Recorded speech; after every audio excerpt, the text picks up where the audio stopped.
مساء الخير عليكم، مرحبا بكم البنات، واش راكم بخير؟ اليوم انا جبت لكم مرحبا خيط معكم قندوره. يعني قندوره سامبل، ماهيش محتاجوش يعني بزاف صاله فيها، ولا يحتاجوا بزاف خياطه فيها. شوفوا اول مره اول حاجه عفوا شوفوا طبقتها على 4 كما راكم شايفين. ومن بعد شوف انا نبدا نفصل في الرقبه. قصته هنايا تقدروا ديروا من 8 حتى 9 سنتيم. شوفوا على حساب يعني اللي واش حابين، يعني الرقبه تكون يعني تكون عريضه او تكون يعني شويه ضيقه. انا درت هنايا، شوفوا درت هنايا 9 سنتيم، من بعد هبط ب 12 سنتيم، وبعد كذا قصت ب 9 سنتيم اخرى هكذا. ومن بعد طبعا سطرت بالمسطره بالطريقه هذه. خاصه يعني هذا موديل كما نقولوا سهل، يعني ما يكلفش بزاف. يعني طريقه سهله وبسيطه، يعني نبدا لكم خاصه المبتدئات نبداو بحوايج ساهلين. ومن بعد واش ندير هنايا، نطلع ب3 سنتيم بالطريقه هذه، ونزيد كذلك الجهه الاخرى 3 سنتيم، ومن بعد نجي الوسط نطلع ب1.5 سنتيم. شوفوا هنايا كنزيد نركز لكم 3 سنتيم، هما قلت لكم منا ومنا 3 سنتيم، ومنا في الوسط نديرو قاعده تاع 1.5 سنتيم هكذا، باش نديرو هذيك الدائره، دائره الرقبه، لان راح ندير هنا رقبه دائريه. طبعا نجيبو المسطره او مسطره بيروكي هكذا بهذا النوع. هذا يساعد بزاف، طبعا خاصه المبتدئات يساعدها المسطره، نوع تاع المسطره تساعدك بزاف. يعني كي تكوني تخيطي ضروري يكون عندك هذه المسطره. من بعد هنايا شوفوا نتحصلت على هنايا دائريه على كذا شكل دائري. ومن بعد كذا نزيدو نطلعوا تاع الوراء. شوفوا هنايا هنا زدت 2 سنتيم، تقدري تنزلي 2 او 3 سنتيم، يعني على حساب انت واش حابه ديري. يعني واش حابه ديري الوراء، تحبي تكون عريانه او تحب تكونيش عريانه بزاف، يعني تنزلي 2 سنتيم او 3 سنتيم. انا نزلت هنايا 2 سنتيم، ومن بعد كذا نعمل هكذا دائره بالطريقه هذه. هنا شوفوا هنا نزيد نذكركم ب 12 سنتيم 9 سنتيم، وبعد بواحد 3 سنتيم، ومن بعد بواحد ونص سنتيم. مباشرة نروحوا للكتف. الكتف هنا طبعا تقيسيه على حساب الكتف، كاين لغاية 11، كاين 12، كاين لغاية حتى 14. انا هنايا الكتف 12 سنتيم، 12 سنتيم، وبعد نهبط ب3 سنتيم هكذا. ومن بعد كذا كنسطر من نقطة الرقبة حتى نهاية الكتف بالطريقة هذه. انا نحاول نوضح لكم على ما نقدر. كما قلت لكم هذه قندورة سامبل، ماشي يعني ماش محتاجة بزاف تفصال او تحتاج بزاف يعني توضيح، ولكن نسيي نوصلكم معلومة خاصة مبتدئة. يعني اي وحدة مبتدئة تقدر تخيط هذا الموديل، لانه موديل سهل وبسيط. طبعا هنايا شوفوا هنايا نقيس هنايا 25 سنتيم، قيسنا هنايا 25 سنتيم وهبط 22 سنتيم هاك بالطريقة هذه. ندير علامة هنايا بالطريقة هذه، ممكن نزيد نقول هبط مره، هبط من الكتف لهذيك النقطه اللي درناها، هبط 12 او 22 سنتيم. شوفوا هنا 22 سنتيم. طبعا نروح نجيب هنايا نرسم، بعدا نرسم اليدين او الكم هكذا بالطريقه هذه. اليد الطريقه هذه، يعني طريقه كما قلت لكم ما اسهلها وما ابسطها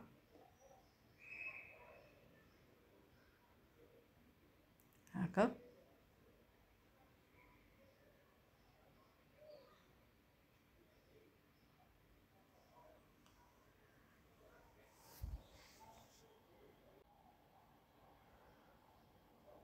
بعد ما هبطت هنا كما قلت لكم درت دائره تاع اليد.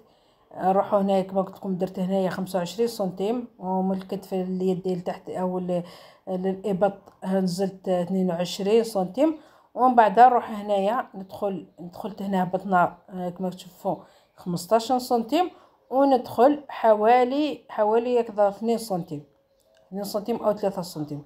ومن بعد ديك نعاود ساعه هنا نبدا نرسم بالطريقه هذه حتى للنهايه تاع الطول تاع هذه القندوره. طريقه كيما تشوف هنايا.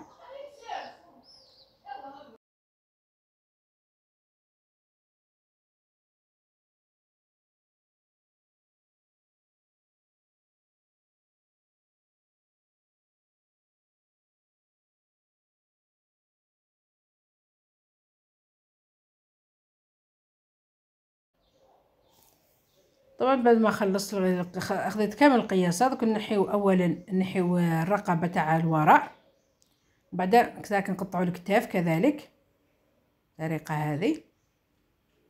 يعني راح نفصلوا نحيو كامل الزيت تاع القماش ونشدو ما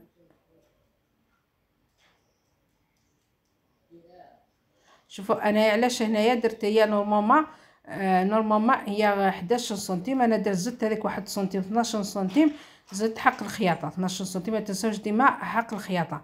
كذلك هنا تشوفوا الرقبه انا قلت لكم درت 8 سنتيم ولكن حطيت 9 سنتيم. كذلك حق الخياطه 1 سنتيم ديما نخليوها حق الخياطه.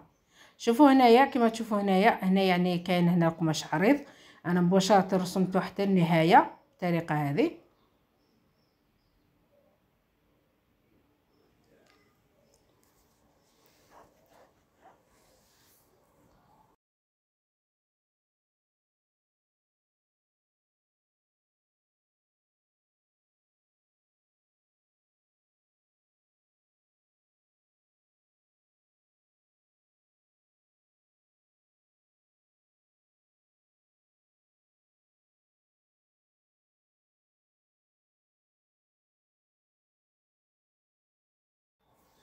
وهنا راح نقطعوا على شكل دائري هكذا. اما تشوفوا هنايا كما نحيت تاع الورا تاع اللور، جيت نقطع تاع القدام. انا كانت الكاميرا ما كانتش تمشي، كنت صايب لي كانت تمشي وهي ما كانتش تمشي ما شعلتهاش. المهم انا بعدا نحيت هذاك تاع اللور ومن بعد قصيت الرقبه تاع الامام بالطريقه هذه هكذا. هذه تاع اللور اللي هذيك اللي انا محطوطه تاع القدام، ومن بعد مباشره نروحوا نخدموا الكم تاع اليد او اليدين عفوا. شوفوا هنايا خديت هذاك المقاس، طبقت القماش على 4، بعد خديت العرض تاعو او العرض تاعو ديت هنايا 22 سنتيم، وبعد 22 قسمتهم. ومن بعد كي قسمتهم شوفوا بعد درت نص، وهنايا شوفوا راح نقسمها ومن بعد ديت هذا الخط ومن بعد راح نقسمها على 4. شوفوا قسمتها اولا على زوج، نخرج الرقم على زوج، ومن بعد درت هيك العلامه في الوسط، ومن بعد زيد كذا كنقسم هذاك اللي قصت على زوج زيد نقسمها على 2، وكذلك ندير نفس العلامه. وهنايا تحصل قسمتها على 4.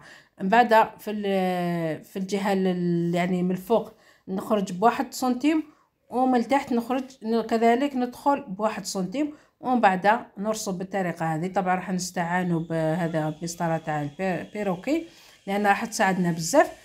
ونشوفوا هنايا كما قلت لكم نتحصل على هذه الكم تاع الربا بالطريقه هذه. يعني طريقه سهله وسهله وبسيطه، خاصه ديما نقول المبتدئات راح تجيهم سهله.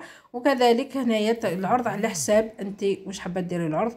لتحت تقدر ديري 20 تقدر ديري 22.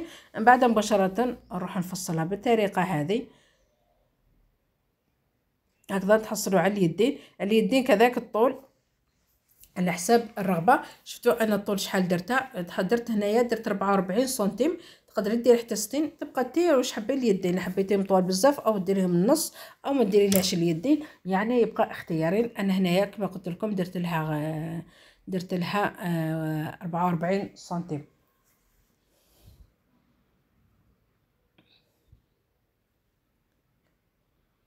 بعد نجي مقطعها هكذايا.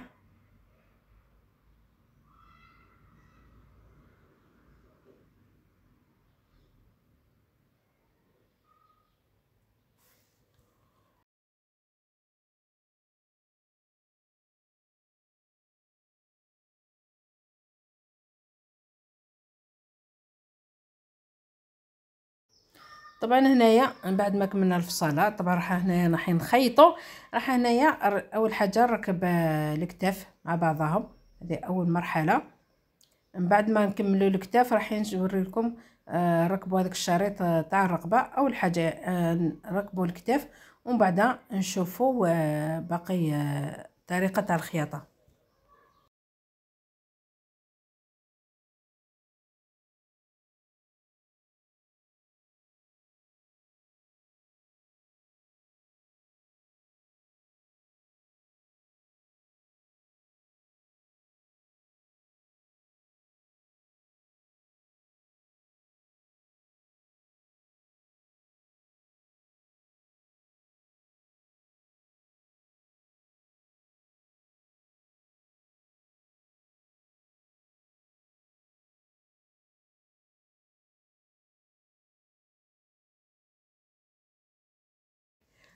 شوفوا بعد ما ركبت الكتاف وسرجيتهم، جبت هنا هذا الشريط فيه 3 سنتيم ونجي نحطه على الرقبه ونبدا نركبه بالطريقه هذه.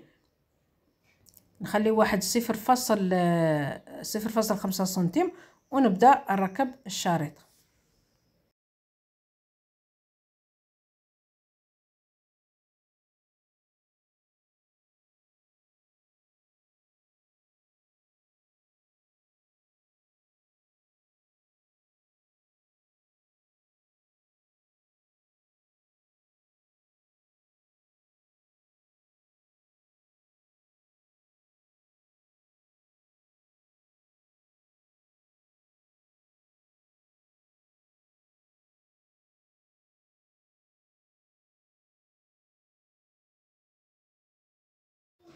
طبعا بعد ما كملت ركبت الشريط وخيطته في بعضه، دوك رحنا كخونتيه كامل انا كما قلت لكم الرقبه دائريه هكذا باش ما تجيناش يعني يدور وما تجيناش الرقبه مكمشه. طبعا بعد ما كخونتيها يعني الطريقه هذه كامل، يعني حتى المبتدئات يعني يعرفوا هذه الطريقه، يعني طريقه سهله ما تحتاجش منا يعني خدمه ولا حاجه. ومن بعد واش نجيبو نبدا نركب في هذاك الشريط، نركبو كذاك خيطو من الجهه الثانيه. شوفوا هنايا انا طبقته هكذا على زوج ونحطو، شوفوا باش يجيكم الخياطه من تحت يعني ما تجيكمش معوجه، تحطوا هذيك شوفوا هذيك التطبيقات تاع القماش تحطوها فوق الخياطه اللي درنا الاول، مباشره فوق الخياطه اللي درناها الاول هكذا باش تجينا الخياطه من تحت يعني تخيط مليح وتجي الخدمه متحوفه.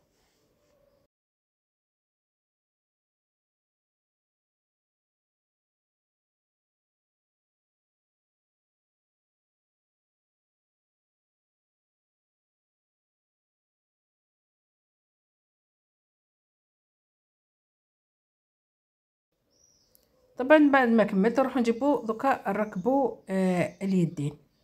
واش نحط، شوفوا نشد الوسط تاع اليدين ونحطو في النص تاع الكتاف، نشدو بلي زيبانغل. شوفوا اللي خاصه المبتدئين ديما لي زيبانغل ما نديروهم بالطول، ما نديروهمش بالطريقه هذه بالعرض، لا هذه طريقه خاطئه، لازم نديروهم لي زيبانغل نركبوهم بالطول. شوفوا هنايا من بعد هنايا شديت هكذا كامل نتاكد يعني من المقاس تاع القماش يعني يجيو قد بعضهم. الحمد لله يعني انا هذه الفصاله يعني جاتني قد. واحيانا يعني تصادف تكون عندكم شويه زوائد تاع القماش، خاصه هذه لغب تاع الدار او قندوره الدار يعني ما فيهاش مشكل اذا حصل فيكم هيك الزائده وشي تقدروا تنحي، المهم يكون في الكتاف يعني تحطوه بطريقه صحيحه تاع الكتاف، يعني وين في الكتف يعني الوسط تحطوه بطريقه صحيحه. ودائما تاع اليدين يعني كركبوا اليدين ما تجبدوهمش في القماش، يعني تخليوا الخياطه هي اللي تمشي هكذا باش يجيكمش الكتاف مكمشين او ما يجيكمش شابين. وبعد ما نركب انا الكتاف هكذايا او نركب اليدين الطريقه هذه، ركبت هذه الجهه ونروح نركب الجهه الثانيه. من بعد ما نركب الجهه الثانيه نولي كذاك نشوفوا كيفاش نكملوا يعني هذه لاوب. بعد ما ركبت انا الجهه كذلك جبت هنايا شريط تاع قماش ونركبوا نفس الطريقه اللي ركبت به تاع الرقبه. يعني شوفوا هنايا، شوفوا الرقبه من قبيل كانت يعني شغل هكذا القماش بزاف والاخر لا عاد ما بانكمش مليح. شوفوا هنايا كيفاش باين. وبعدها نقلبها ونجيب نطبق هذاك القماش بالطريقه هذه، وكما قلت لكم نحطه مباشره فوق الخياطه الاولى. شوفوا هذيك الحاشيه نحطها فوق الخياطه مباشره هكذا باش يجي من تحت يعني مخيط مليح وما يجيش عاوج وتجي خدمه شابه، يعني ماشي تجي هذاك الشريط بلاصه مخيطه وبلاصه ماشي مخيطه، لا يجي كامل مخيط وكامل مشدود. انا طبعا خيط هذه الجهه ديما نخيط لكم جهه واحده وروح نخيط الجهه الاخرى بدون تصوير هكذا باش ما نطولش عليكم الفيديو بزاف. شوفوا هنا كيفاش جات يعني الخدمه هنا ان شاء الله يكون واضحه معكم. ومن بعد ما خيطتها وسرجيتها دوك واش ندير، دوك نجيب نركب يعني نشدو هكذا في اليد ونركب يعني الجهه الاولى والجهه الثانيه. شوفوا اهم حاجه شوفوا كي توصلوا الكتاف اي حاجه في الخياطه بغى الكتاف بغى اليد كي تركبهم الخياطه تجي قدام الخياطه يعني الخياطه مقابله الخياطه، ما تجيش القماش جهه يعني بعيده على جهه. حتى تخدموا السراول لي سيرفاتمو كلش لازم الخياطه كما وريتكم الخياطه تجي فوق الخياطه يعني تجي قدام بعضها مقابله بعضها. طبعا هنا نجمل فيها ومن بعد كي جملتها درت لها السورجي، ومن بعد درت الاخر لوغلي من تحت. شوفوا انا لوغلي ما وريتلكمش باسكو كنت شويه مزروبه، ما وريتلكمش. شوفوا هذه هي لاغوب، هي لاغوب سامبل ما فيهاش حاجه، يعني هي السامبل، يعني ما فيهاش، يعني فيها بزاف، ما فيهاش بزاف تفاصيل، ما فيهاش بزاف خياطه. مسطوره، تقدري حتى تكبري تطولي لها اليدين وديريها تاع خرجه. نقول لكم شكرا على المتابعه والسلام عليكم.